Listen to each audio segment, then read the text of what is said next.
Hello! അങ്ങനെ പവിത്രം പുതിയ പ്രൊമോയില് നമ്മുടെ വേദയും വിക്രവും സെറ്റായി മക്കളെ. ഒരു രക്ഷയില്ല. നമ്മുടെ വേദയും വിക്രവും അപ്പുറത്തുനിന്ന് ഇപ്പുറത്തുനിന്ന് ഫോൺ ചെയ്ത് സംസാരിച്ച് ആ ഒരു പ്രണയമൊക്കെ കൈമാറുന്നതും ഭയങ്കര ഹാപ്പി ആയിട്ട് ഇങ്ങനെ സംസാരിക്കുന്നതുമായിട്ടുള്ള ഒരു നല്ല നിമിഷങ്ങളാട്ടോ നമുക്ക് ആദ്യം കാണുവാൻ സാധിച്ചത്. പിന്നീട് പോലീസുകാരൊക്കെ വീണ്ടും നമ്മുടെ വേദയുടെ വീട്ടിലും അവിടെ ഇവിടെയൊക്കെ വന്ന് ഇറങ്ങുവാ നമ്മുടെ വിക്രത്തിനെ അന്വേഷിച്ച്.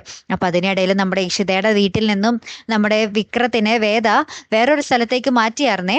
അപ്പൊ അങ്ങോട്ടേക്കും നമ്മുടെ പോലീസ് അന്വേഷിക്കാനൊക്കെ എത്തുന്നുണ്ട്. വിക്രം വീണ്ടും പോലീസിന്റെ കണ്ണൊക്കെ വെട്ടിച്ച് അങ്ങോട്ടും ഇങ്ങോട്ടും പരക്കം പാഞ്ഞ് ഓടുന്നൊക്കെയുണ്ട്. അപ്പൊ വേദയ്ക്ക് ഒരു വിശ്വാസമുണ്ട്, തന്നെ ചേർത്ത് നിർത്തിയിരിക്കുന്നത് പോലെ തന്നെ വിക്രം ആ ഒരു എല്ലാവരുടെയും മുന്നിൽ നിന്ന് ആ ഒരു നെഞ്ചും വിരിച്ച് നേരിടാനുള്ള ചങ്കൂറ്റം വിക്രത്തിനുണ്ട് എന്ന് നമ്മുടെ വേദയ്ക്ക് അറിയാവുന്നത് കൊണ്ട് വേദ ഇങ്ങനെ അത്യാവശ്യം ധൈര്യത്തിലൊക്കെ നിൽക്കുവാണ്.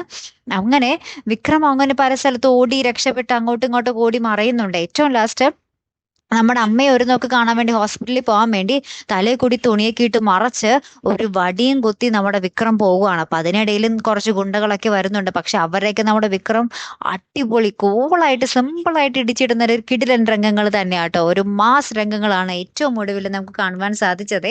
കാത്തിരുന്നതിന്റെ കാണാട്ടോ. അപ്പൊ അടുത്തൊരു വീഡിയോയുമായി വരുന്നത് വരയ്ക്കും ഗുഡ് ബൈ.